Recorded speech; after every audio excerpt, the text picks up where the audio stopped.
नमस्कार जय जगन्नाथ। आमे आज कथा हेबा ओडिया माणबसा गुरुवार।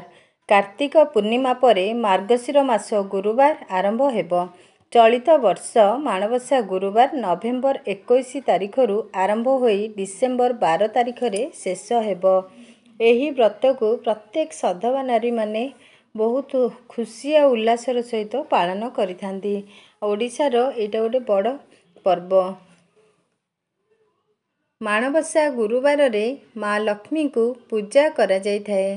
केही केही एहाकु धान माणिक माणबसा गुरुवार कहंती।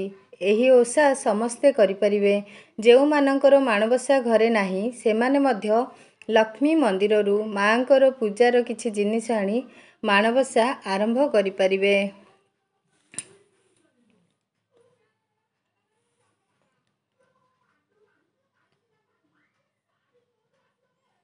आपण मानकु जदि मो भिडियोटी भल लागु थाए ताहले गोटे लाइक शेयर सब्सक्राइब निश्चित भाव करिवे। आपण को प्रियजन सांगसाथी समस्त को यही भिडियोटी को शेयर करिवे।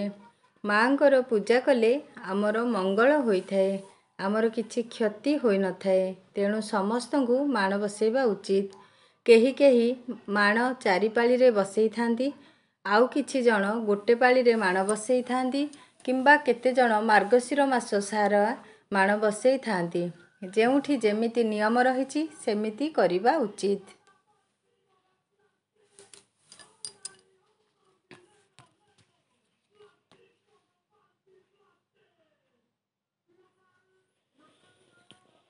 गुरुवार दिन रे शरीर रे तेल लगेबा उचित नुहे।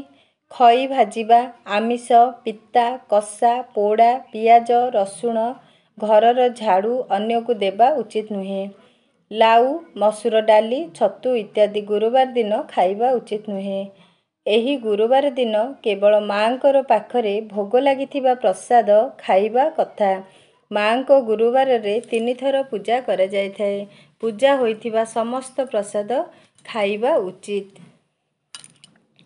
एही पवित्र गुरुवार दिन रे प्रत्येक सधवा नारी माने नाली रंग, धला रंग किंबा हलदिया रंगर साड़ी पिंधिबा उचित। ध्यान देबे धला साड़ी रे किंबा हलदिया साड़ी रे नाली रंगर बॉर्डर रहिबा उचित। संपूर्ण सादा साड़ी किंबा खाली धला साड़ी पिंधिबा उचित नुहे।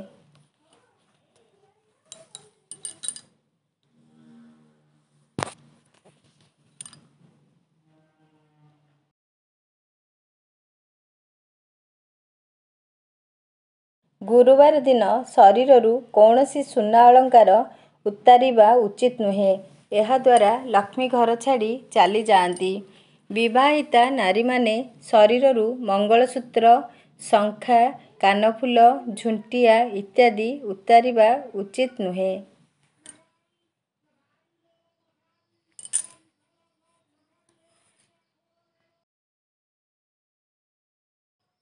नारी माने नाली अलता, सिंदूर, चूड़ी, गहना इत्यादि पिंधि माँ लक्ष्मी को जेमिति भल लगे सेमिति समस्ते सजई होई पवित्र होई लक्ष्मीकर माणबसा करिबा उचित। गुरुवार दिन रे व्रत रखुथिबा महिला माने काहाकू गाली देबा, अपमान देबा, मिछ कहिबा, स्वामी सासु ससुरंक सहित कली झगड़ा करिबा इत्यादि काम कले व्रत भग्न होइथाए। बासी सेजरे सोइबा किंबा दिन समय रे गुरुवार रे सोइबा उचित नुहे। कौनसी व्रतरे मध्य एहा करिवे नाही। गुरुवार दिन मुंड धोई केश कुंडेइबा उचित नुहे, कारण प्रसाद तैयारी होइथाए। घरे माँ लक्ष्मी बसी थांती, तेणु चारिआडे अड़ुआ चुटी पड़िबा उचित नुहे। आपण केवल केश को कुंडेई गंठी पकेइबा उचित अटे। कला रंगर साड़ी, कला रंगर शंखा चूड़ी, कला टिकिली इत्यादि पिंधिबा उचित नुहे। कला रंग शनिदेवंकु अति प्रिय होइथाए। कला वस्त्र पिंधिले शनिग्रह आकर्षित होइथांती, सेइथिपाई कला रंग पिंधिबाकू मना करा जाए। माँ लक्ष्मी को मंदार फूल, कनियर फूल, अपराजिता फूल इत्यादि पूजा करिबा उचित नुहे। ବୁଧବାର ଦିନ ଖଟୁଳି, ପିଢ଼ା, ସେର, ମାଣ ଇତ୍ୟାଦିକୁ ଧୋଇ ଶୁଖେଇବା ପରେ ସେଥିରେ ଚିତା ଦେବା ଉଚିତ। ଭଲ ଶାଢ଼ୀ ପିନ୍ଧି ମୁଣ୍ଡ ଧୋଇ ଏହି ଚିତା ଦେବା ଉଚିତ। ତା ସହିତ ପୂଜା ଘରେ 16 କୋଠି ଚିତା, ମାଙ୍କ ସିନ୍ଧୁକକୁ ମଧ୍ୟ ଚିତା କରିବା ଉଚିତ ଅଟେ।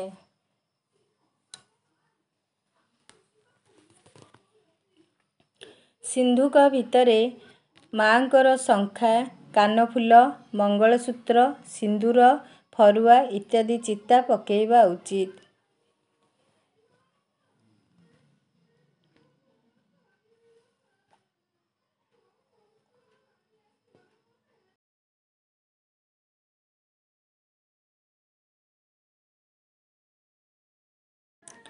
ଛୁତୁକ, ମୁତୁକ ଏବଂ ମାସିକ ଧର୍ମ ସମୟରେ ଗୁରୁବାର ପୂଜା କରିବ ନାହିଁ। ଏହି ସମୟରେ ଶରୀର ପବିତ୍ର ନଥିବାରୁ ମାଣ ବସେଇବେ ନାହିଁ କି ପ୍ରସାଦ ପ୍ରସ୍ତୁତ କରିବେ ନାହିଁ। ମାସିକ ଧର୍ମର 5 ଦିନ ହୋଇଥିଲେ ପ୍ରସାଦ ବନେଇ ପାରିବେ। ଘରେ କାହାର ମୃତ୍ୟୁ ହୋଇସାରିଛି ଏବଂ ବର୍ଷିକା ତାଙ୍କର ହୋଇନାହିଁ, ତାହେଲେ ଆପଣ ଘରେ ମାଣ ବସେଇ ପାରିବେ। କାରଣ ମାଣ ବସିବା କେବେ ମଧ୍ୟ ବନ୍ଦ ହୋଇନଥାଏ। ଶାସ୍ତ୍ରରେ ସେମିତି କିଛି ବର୍ଣ୍ଣିତ ନାହିଁ କି ମୃତ ବ୍ୟକ୍ତିଙ୍କର ବର୍ଷିକା ପର୍ଯ୍ୟନ୍ତ ଘରେ କିଛି ପୂଜା ହେବ ନାହିଁ ବୋଲି। କିନ୍ତୁ ଆପଣଙ୍କ ଗାଁ କିମ୍ବା ଏରିଆରେ ଯାହା ଅଛି ଆପଣ ସେମିତି କରନ୍ତୁ।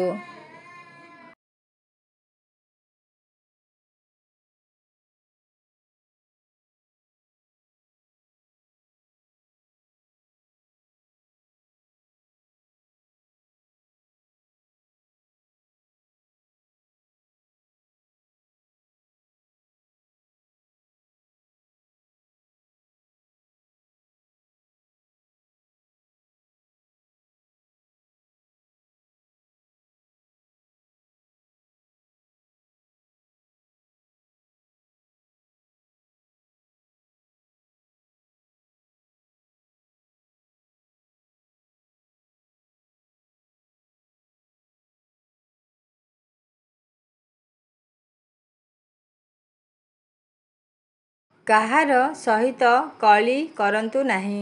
କିଛି ନହେଲେ ମଧ୍ୟ ଆପଣଙ୍କ ଘର ଦ୍ୱାର ପାଖରେ ମାଙ୍କର ପାଦଚିତା ପକେଇ ମନରେ ମାଙ୍କୁ ସ୍ମରଣ କରିପାରିବେ। କେହି କେହି ମାଣବସା ଗୁରୁବାର ପ୍ରଥମାଷ୍ଟମୀ ଯିବା ପରେ ଆରମ୍ଭ କରିଥାନ୍ତି। କାରଣ ମହାପ୍ରଭୁ ଜଗନ୍ନାଥ ପଡ଼ୁଆ ହୋଇନଥାନ୍ତି। ତାଙ୍କୁ ସମ୍ମାନ ଜଣାଇ ଅଷ୍ଟମୀ ପରେ ମାଣ ବସା ଯାଇଥାଏ।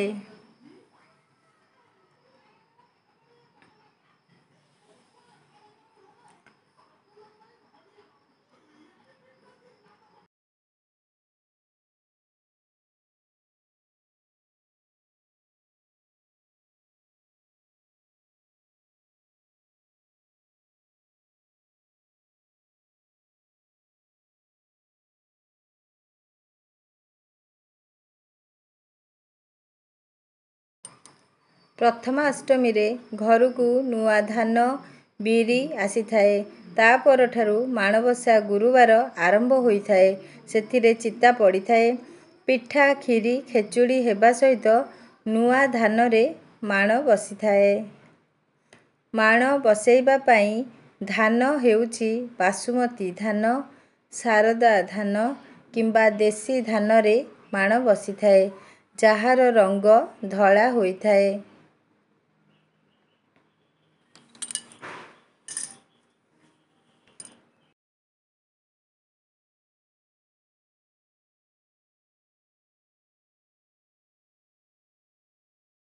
ପ୍ରତ୍ୟେକ ନାରୀ ମାନଙ୍କୁ ବୁଧବାର ଦିନ ମାଣ ଧୋଇ ରଖିବା ପାଇଁ ପଡ଼ିଥାଏ। ଘର ଦ୍ୱାର ସଫା କରି ଗୋବର ଲିପିବା ପାଇଁ ପଡ଼ିଥାଏ। ତା ସହିତ ଘର ଚାରିଆଡ଼େ ଝୋଟି ଚିତା କରିବାକୁ ପଡ଼ିଥାଏ। ମାଣ ଧୋଇବା, ଚିତା ପକେଇବା କାମ କରିବା ସମୟରେ ଧୁଆ ପରିଷ୍କାର ପୋଷାକ ଲୁଗା ପିନ୍ଧି ଏସବୁ କରିବା ଉଚିତ। ମାସିକ ଧର୍ମ, ଛୁତୁକ ମୁତୁକ ସମୟରେ ଝୋଟି କିମ୍ବା ଚିତା ନିଜେ ପକେଇବା ଉଚିତ ନୁହେଁ। ବୁଧବାର ଦିନଠାରୁ ପୂଜା ପାଇଁ ସବୁ ଯୋଗାଡ଼ କରି ରଖିବା ଉଚିତ, ଯେମିତିକି ପଦ୍ମ ଫୁଲ, ସୋରିଷ ଫୁଲ, ଗେଣ୍ଡୁ ଫୁଲ, ଆମ୍ବ ଡାଳ, ବରକୋଳି ପତ୍ର, ଦୁବ, ଫଳ, ଆଖୁ, ମୂଳା, ଅଁଳା, ଅରୁଆ ଚାଉଳ, ଭୋଗ ପାଇଁ ପରିବା, ଚାଉଳ ଇତ୍ୟାଦି। ପିତ୍ତଳ ପୂଜା ଥାଳି, ଦୀପ, ଧୂପଦାନୀ, କଳସ, ପିତ୍ତଳ ଗ୍ଲାସ୍ ଇତ୍ୟାଦିକୁ ବୁଧବାର ଦିନ ଧୋଇ ରଖିବା ଉଚିତ। ଗୁରୁବାର ଦିନ ହଳଦୀ ଲଗେଇ ବୁଡ଼ ପକେଇ ଅର୍ଥାତ୍ ମୁଣ୍ଡ ଧୋଇ ଗାଧୋଇବା ଉଚିତ। ବୁଧବାର ଦିନ ମୁଣ୍ଡ ସଫା କରିଦେବେ, କିନ୍ତୁ ଗୁରୁବାରରେ କେବଳ ମୁଣ୍ଡ ଧୋଇବେ, ସଫା କରିବା ଉଚିତ ନୁହେଁ। ନାରୀମାନେ ଗୁରୁବାର ପାହାନ୍ତାରୁ ଗାଧୋଇ ଘର ଚାରିଆଡ଼େ ଗୋବର ପାଣି କିମ୍ବା ଗଙ୍ଗାଜଳ ଛିଞ୍ଚିବା ଉଚିତ। କଳସ ପୂଜାରେ ଆମ୍ବପତ୍ର, ଦୁବ, ବରକୋଳି ପତ୍ର, ଫୁଲ, ପଇଡ଼ କିମ୍ବା ଯେକୌଣସି ଫଳ, ଦୀପ, ଭୋଗ, ଅରୁଆ ଚାଉଳ, ଅଗୁରୁ, କର୍ପୂର, ଗଙ୍ଗାଜଳ, ପଇତା, ପଞ୍ଚମୂର୍ଜ ଦେବେ। ତାପରେ ଠାକୁର ଘରେ ପ୍ରଥମେ କଳସ ପୂଜା କରି 16 କୋଠି ପଦ୍ମଚିତା ଉପରେ କାଠ କିମ୍ବା ପିତ୍ତଳର ଖଟୁଳି ବସେଇବା ଉଚିତ। ତାପରେ ପିଢ଼ା ରଖି ତାପରେ ଗଉଣୀ ଏବଂ ଗଉଣୀ ଭିତରେ ମାଣ ରଖାଯାଇଥାଏ।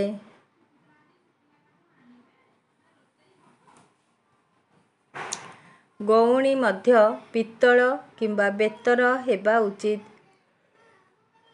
ମନେ ରଖନ୍ତୁ, ଯେଉଁ ପିଢ଼ା କିମ୍ବା ଖଟୁଳି ରଖିବେ ସେଥିରେ ଲୁହା କଣ୍ଟା ଯେମିତି ନଥିବ, ସେଥିପ୍ରତି ଧ୍ୟାନ ଦେବା ଉଚିତ।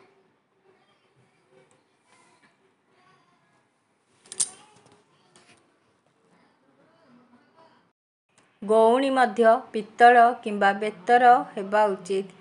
ଗଉଣୀ ଏବଂ ମାଣରେ ଧାନ ଏମିତି ଭରନ୍ତୁ ଯେମିତି ଧାନ ପୂର୍ଣ୍ଣ ହୋଇ ଖଟୁଳିରେ ପଡ଼ିବ। ତାପରେ ହଳଦୀ ପାଣିରେ ଗୁଆକୁ ଧୋଇ ସେହି ଧାନ ମାଣ ଉପରେ ରଖି ସିନ୍ଦୂର ଲଗେଇ ଫୁଲ ଦେଇ ତାପରେ ଧାନ ମେଣ୍ଟାକୁ ରଖନ୍ତୁ। ତାପରେ ଏକ ନାଲି ଓଢ଼ଣୀକୁ ମା'ଙ୍କ ଉପରେ ପକେଇ ଏକ ଗେଣ୍ଡୁମାଳ ତା ଉପରେ ପକାନ୍ତୁ। ମା' ଜଣେ ନୂଆ ବୋହୂ ପରି ଦେଖାଯିବେ। ତାପରେ ସମସ୍ତ ଫଳ, ମୂଳ, ଆଖୁ, ମୂଳା, ଅଁଳା ଡାଳ, ପଦ୍ମଫୁଲ ରଖନ୍ତୁ। ମାଣବସା ବହି ପଢ଼ନ୍ତୁ। ଏହାପରେ ସକାଳର ଭୋଗ ଅର୍ଥାତ୍ 10 ପ୍ରକାରର ଫଳ ଏବଂ ଛେନା, କର୍ପୂର, ଗୁଡ଼, କଦଳୀ ଆଦିର ପଣା ଦେଇ ଧୂପ, ଦୀପ, ଝୁଣା ଦେଇ ମା'ଙ୍କ ବହି ପଢ଼ି ମା'ଙ୍କୁ ଆବାହନ କରନ୍ତୁ। ଏମିତି 3 ଥର ମା'ଙ୍କ ଗୁରୁବାରରେ ଭୋଗ ଲାଗିଥାଏ। ତାପରେ ଶଙ୍କୁଡ଼ି ଭୋଗ ଏବଂ ସନ୍ଧ୍ୟାରେ ସନ୍ଧ୍ୟା ଭୋଗ ଲାଗେ। ଶଙ୍କୁଡ଼ି ଭୋଗରେ ଆପଣ ଖେଚୁଡ଼ି, ଡାଲମା, ସୋରିଷ ଶାଗ, କ୍ଷୀରି, ବୁଢ଼ା ଚକୁଳି, ଦହି ପଖାଳ, ଚିତଉ, ଚକୁଳି ଇତ୍ୟାଦି ଭୋଗ ଲାଗିଥାଏ।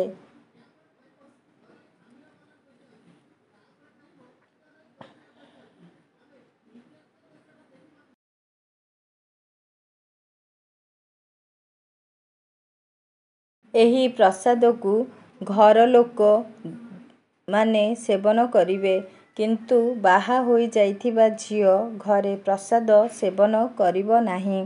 ପର ଲୋକ ବାହାର ଲୋକଙ୍କୁ ଏହି ପ୍ରସାଦ ଦେବା ଉଚିତ ନୁହେଁ କିମ୍ବା ନିଜେ ଅନ୍ୟ ଗୁରୁବାରରେ ଖାଇବା ମଧ୍ୟ ଉଚିତ ନୁହେଁ। ଯାହାର ଘରେ ଯେମିତି ପୂଜାବିଧି ରହିଛି, ଆପଣ ସେମିତି ପୂଜା କରନ୍ତୁ।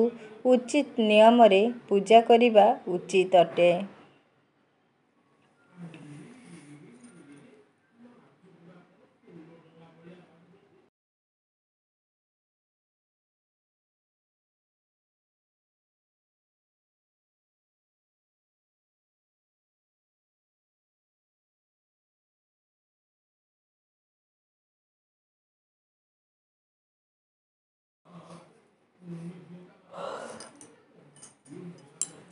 ଭିଡ଼ିଓଟି ଭଲ ଲାଗିଥିଲେ ଲାଇକ୍, ସେୟାର, କମେଣ୍ଟ ନିଶ୍ଚିତ ଭାବରେ କରିବେ।